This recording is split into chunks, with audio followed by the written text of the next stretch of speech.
Good morning. Good morning. It seems like it's a little bit dark this morning. Yeah, I cut myself shaving. Well, okay, let's ignore that. Just ignore that. We'll get it out in the editing, right? Okay, good morning, everyone. Today is Thursday, February 15th, 2024. Here we are in Prump. It's just before 6 o'clock in the morning on another great, wonderful day. Shirts are getting a little bit tight in the shoulders thanks to the Peloton. But here we are to help you move forward in life. How? Through the repetition of doing this every day. Repetition creates routine. Routine creates habit. Good habit replaces, hopefully in this case, this habit replaces a habit that's not as good. I can promise you that you're not replacing a better habit by watching this. Bonk, bonk. Good morning, what a bevy. Good to see you here again on this wonderful, beautiful day as we start out. Okay, so what are we here to do? We're just here to help you get from point A to point B, bunk, bunk, bunk, bunk, on your journey through life. Our goal is to help you become successful. And here that means success is a function of money times meaning and purpose. And the path to that is power, getting other people to do what you want, not being a person sitting piously in prayer perpetually, piously in prayer. No, it's being out in the world. Having other people, getting other people to do what you want. Management, leadership, discipleship, etc. That's what we do. That's our goal. That's it. No big deal. But it comes down to repetition, number one. And number two is the worksheet down below. Please subscribe while you're there. Click on the bell, share, you know the thing. Do all that because that is part of you moving forward in your journey, is pulling, prodding, pushing, goading other people along with you. So our morning routine is a 2-part podcast, and then the other things. And the other 4 steps on our daily routine is preparation, breathing exercise by Dr. Professor Andrew Huberman at Stanford. Quick little breathing exercise to either give maximum energy, quick 30-second, or calming. Attitude of gratitude exercise, a 3-part process. Review yesterday exercise, 4 questions you ask yourself, project the day, and then move into the day. So that's part of our routine. And then the other part is the podcast, and that's the planning part. That's what we're going to do now. Okay, any questions? What a bevy. Did you do hello this morning? Okay, so the theme of today, the meme. What is the meme? A meme is an idea that spreads from brain to brain. The meme of today is, what if you checked your confirmation bias? What if you checked it? If you said, here's a belief I have, or here's how I see the world, is it accurate or is it confirmation bias? Confirmation bias is the tendency to search for, interpret, favor, and recall information in a way that confirms or supports one's prior beliefs or values. That's according to Wikipedia. Okay, so one way to shorten that would be to say the world we live in is the world we perceive based upon our beliefs. If you believe the world is bad, what you're going to, confirmation bias is, you're going to see the things that you believe. All right. So we're going to come back to that. Just plant the seed. What if you checked your confirmation bias? What if you said, is this my perception, or is this objective reality? Is this what the consensus is? It's kind of an interesting question. All right, so moving right along. Planning. 4 simple steps to get started in the day. Simple steps. Number 1, say as an incantation, meaning you believe it, not as an affirmation of, if I say it, I'll believe it. If I say it, it'll come true. No, this is a statement of fact. It's part of your confirmation bias, programming that in. Lock it in. Lock it in. Something great is going to happen to me today. Something great is going to happen to me today. Number 2, always look on the bright side. Life is suffering. Look on the bright side. One day it'll be over, and if you fought the good fight, you will have a reward. We'll come back to that confirmation bias. Always look on the bright side. Plug that into your confirmation bias. Number 3, seek uncomfort. Don't seek comfort. Don't seek comfort. If you're always seeking comfort, if that is your, what did David Foster Wallace call it? Your default setting. If your default setting is to seek comfort, all they need to do, yes, those nameless people who roam the world, all they need to do is put the cheese out, and you will be unconsciously attracted to it. And then you'll go down this path. I would say that's a big part of what has happened to us. More on that later. And finally, advice from an 80-year-old. Never deprive someone of hope. It might be all they have. In fact, I would say hope is the air inside our proverbial metaphorical tires. Make sure the tires are full. Okay, cool, great, checking back. Wadabebi says, sup. Yes, both of them. Okay, cool. Both of them, righto. All right, this is moving right along. This is day 4 in week 3 of our neuroscience-oriented approach to success. The magical science of storytelling. David Phillips. Again, this can plug into confirmation bias. This can plug into programming our RAS. So this is the story before the story. If we go on week 3, start with David Logan, join tribe, nudge forward. Tuesday, Seth Godin. Well, how do you nudge people forward? Tell a compelling story. How do you tell a compelling story? Well, it's a 4-part process. Find something you want to nudge people forward. Find something to change.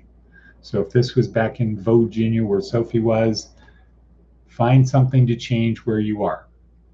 Create a compelling story. Connect the true believers, ignore the non-true believers, and then lead them. Those are the 4 steps. So the question is, well, how do you tell a compelling story? We learned that yesterday from Simon Sinek. Compelling story is not about what we're going to do, not about how we're going to do it. It's about why. Because people don't buy what you do, they buy why you do it. Why you do it. They buy why you do it. People who don't like Trump, President Trump, don't like him because of his why. They don't think he's a good guy. They don't think he's motivated by good things. So he could do great things, but his why, they don't understand his why. Or the people who do believe in Trump, they believe in his why. Why? Why are we doing this? To make America great again. Okay, what are we doing? We're going to impose taxes, tariffs, etc. Okay, so yesterday we learned people don't buy what you do, they buy why you do it. Principle matters. Principles matter. So your compelling story is about why we need to change the status quo. Not what we're going to change, not how we're going to change it. The compelling story is why we need to change it. If people believe why we need to change it, they will. We learned from Yuval Harari, week 1. And then, so that's the thing. And then today is day 4, the magical science of storytelling. So that's the story before the story. That's the priming of the neurotransmitters. That's getting people to start seeing the world the way you see it. Because if you think about it this way, if people see the world the way you see it, and you ask them to do something, or you point out something, the why we need to do this, if they see the world the way you see it, will they be inclined to do it? Question mark. Yes, they will. So the magical science of storytelling is how to get people, how to release neurotransmitters in people so they start seeing the world the way you see it. Example of that, coming back to Trump. Some people that don't like Trump, they see him, they just see his picture, and immediately they release cortisol. They hear his name, cortisol.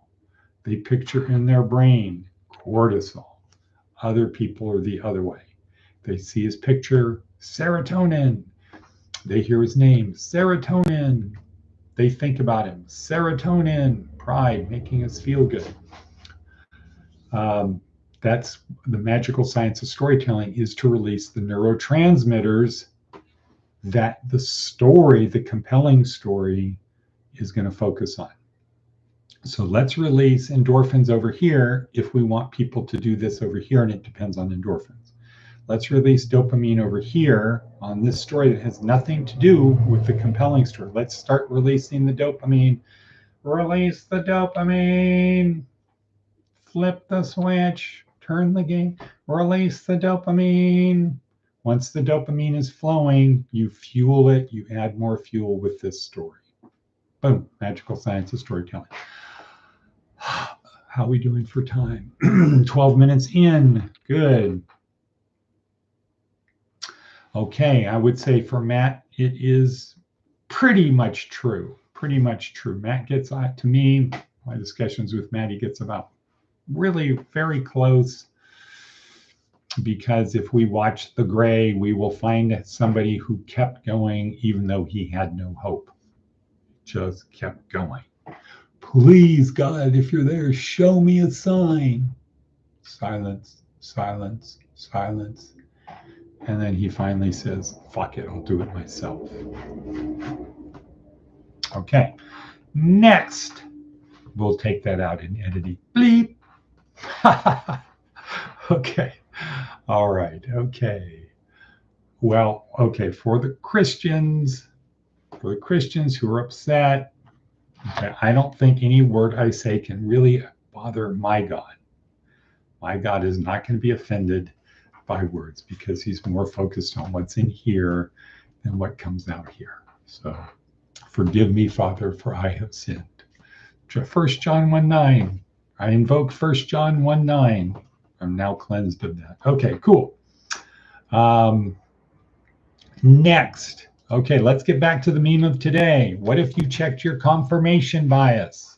Again, what is confirmation bias? Tendency to search for, interpret, favor, and recall information in a way that confirms or supports one's prior beliefs or values. All right, the key thing there is beliefs are deep down, long-held, unconscious things that guide us. So that means when we see something, bam, automatically it fits in, our confirmation bias kicks in. So we got to step back, ask ourselves the question, confirmation bias. Okay, because in my class, Trauma and Healing in a Broken World, these are the 2 books I have to read this week. And the problem is, if you start believing this, if you start believing we need to heal trauma, we can and we need to heal racial healing, trauma healing. If you can and do that, you start having a belief that these things can be solved, cured, eliminated. People who do it are bad. Start having that idea. Yesterday, for example, I met a Vietnam vet. He's kind of a broken down guy now. He used to be good, but he's kind of broken down now. Where I was talking to him, and then somehow the VA came up and PTSD came up and all of this, and he's a Jehovah's Witness, and he goes to church and he's a believer, but he's a broken guy. And he said he started going to PTSD classes, and the more he went, the more he realized he had PTSD. And the more he realized he had PTSD, what happened? What happened? Atticus, von Atticus. What happened once he started realizing, in quotes, rock and roll quotes, what happened once he started realizing he had PTSD? It got worse. It got worse. And so he's now spiraling down because PTSD is a thing he can't eliminate and can't control. Trauma, racial stuff, the more you believe it and the more you think it can be cured, your confirmation bias leaps in and you start seeing trauma and racial problems everywhere. That's what you see that frames your world. And the more it frames the world, the more frustrated you get. Whereas, what have we learned? What do the major religions of the world teach us? Life is suffering. So here could be an antidote to that. Could be part of this week's paper. 1 John 2:15 to 17. Do not love the world or the things in the world. If anyone loves the world, the love of the Father is not in him. For all that is in the world, the desires of the flesh and the desires of the eyes and pride of life is not from the Father, but is from the world. And the world is passing away along with its desires, but whoever does the will of God abides forever. Okay, so religions basically say suffering is part of life. Jordan Peterson, life is suffering, work to overcome it. On the other hand, if you believe suffering can be eliminated and all you see is suffering and you in vain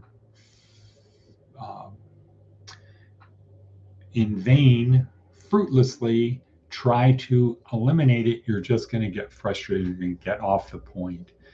And instead of saying, don't love the world, love God, you start loving the world and you get frustrated because of the suffering in the world versus set it aside.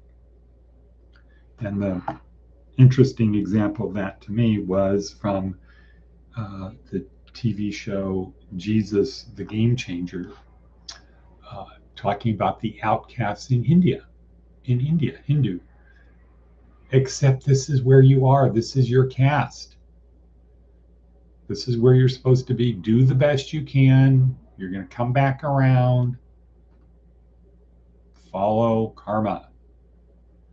And for everyone who's not in that caste, hey, that's the caste he's in. It's not up to me. That's his karma. I don't need to do anything. And then people accept where they are. Now, on the other hand, if you believe in consumerism, but we need to be happy, we need to buy things. Our happiness comes from external stuff, to live in a community where everybody's nice, not going to happen. To have a car that never breaks down, to have this, to have these things. If that's what I think happy, the purpose is supposed to be living in a pleasure bubble, it won't happen. So I think it was Jordan Peterson talking about Solzhenitsyn, talking about if we lived in eating cakes and living in a pleasure bubble, per se, after a few days we'd smash everything and break it so we had something to do. We'd get bored with it. All right, so time is racing. We're way past our limits. My apologies. Things started to make sense. Okay. Apologies. Until tomorrow. See you then. Bye.